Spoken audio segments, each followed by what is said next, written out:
Hola gente, como os comenté en el vídeo anterior, voy a montar otra refrigeración por agua. Este fin de semana me llegaron los radiadores y los racores, así que ya solo me falta el bloque de la memoria RAM, que sinceramente no creo que sea muy rentable, puesto que es bastante caro y las memorias RAM no se suelen calentar tanto. Bueno, y como en el vídeo anterior de la refrigeración por agua quedó bastante rápido y comprimido, algunos suscriptores me comentaron que se perdían en algunas partes del vídeo. Así que he decidido que en esta ocasión lo dividiré en varias partes para poder explicarlo más despacio y mostrar paso a paso cómo voy haciendo la instalación de cada componente. Así que hoy os mostraré la instalación de los radiadores. Para ello volveré a mi antiguo formato, pero esta vez comentaremos 5 puntos. El primero sería por qué elegí estos radiadores.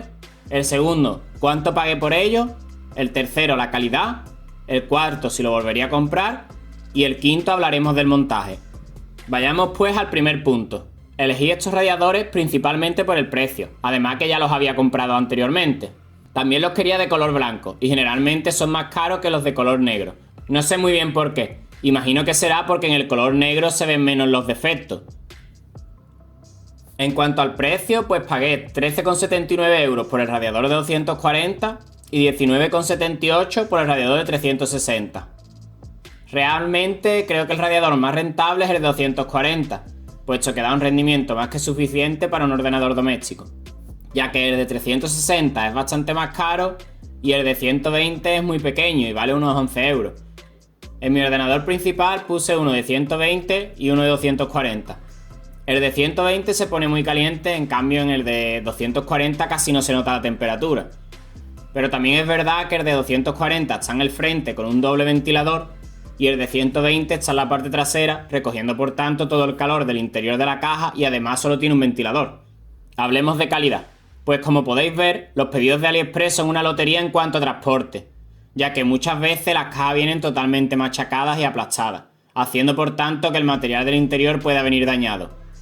En este caso, el radiador de 240 tiene algunas aletas dobladas, ya que parece que los tornillos que suministran con este radiador han aplastado algunas de estas aletas. Ahora intentaré enderezarlas y a ver qué tal.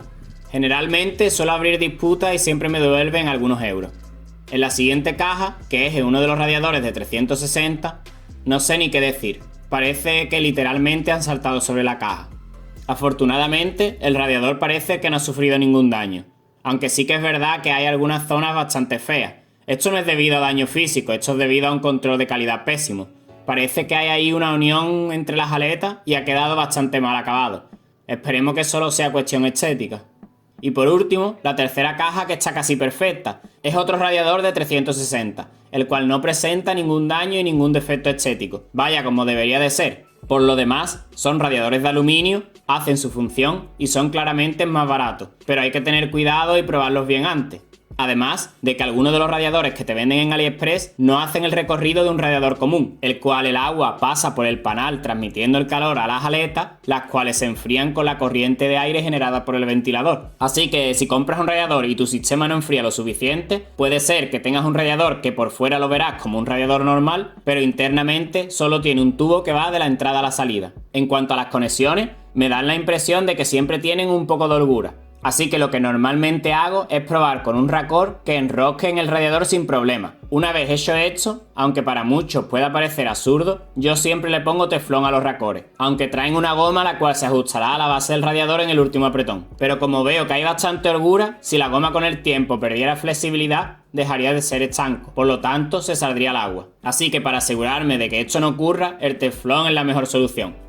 Para el que no conozca el teflón, es un material bastante común utilizado para sellar roscas de tubería. En la mayoría de los casos será conveniente enrollar este en el sentido contrario de las roscas. Es muy fácil de encontrar y muy económico. En cuanto al número de vueltas que se le da a la rosca con esta cinta, dependerá de tu propio criterio. Yo en este caso intento no dar más de 5 vueltas a la rosca, puesto que el radiador es de aluminio y este material es bastante blando, y podríamos rajar la estructura del mismo si colocamos demasiado teflón, ya que estaremos ejerciendo mucha presión en el roscado.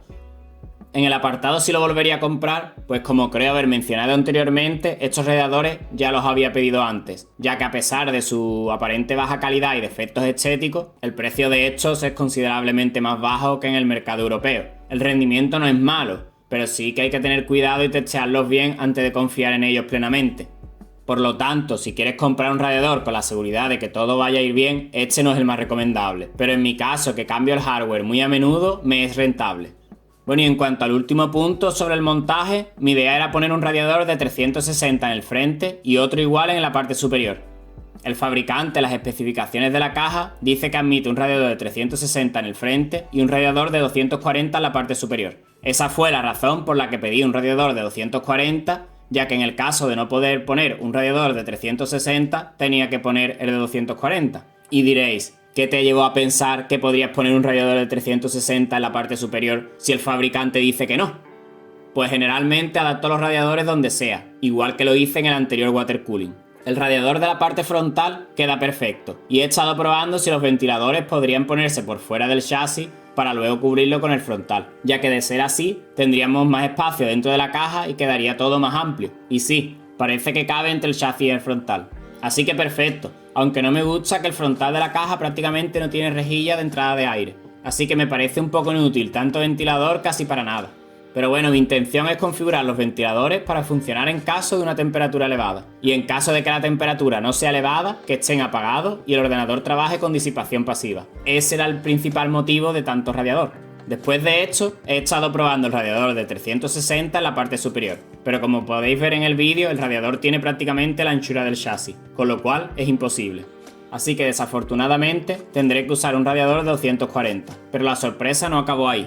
La sorpresa viene cuando veo que si pongo el radiador de 240 en el lugar asignado por el fabricante, interfiere en las conexiones del radiador frontal. Así que al final he decidido poner el radiador superior desplazado lo más posible del frontal y de la placa base. De esta manera espero poder conectar sin problemas el radiador frontal y además tengo más espacio para todas las conexiones en la parte superior de la placa base.